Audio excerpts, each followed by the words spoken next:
morning, everyone. Well, we are expecting another hot day here in Texas. If you're out traveling, let me show you what's going on across the state.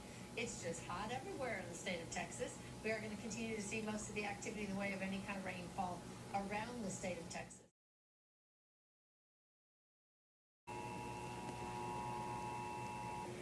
This is the test of the emergency alert system.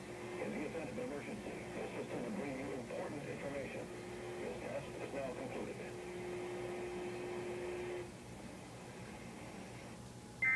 This test is now concluded. The following is a paid announcement. The views, services, or guaranteed.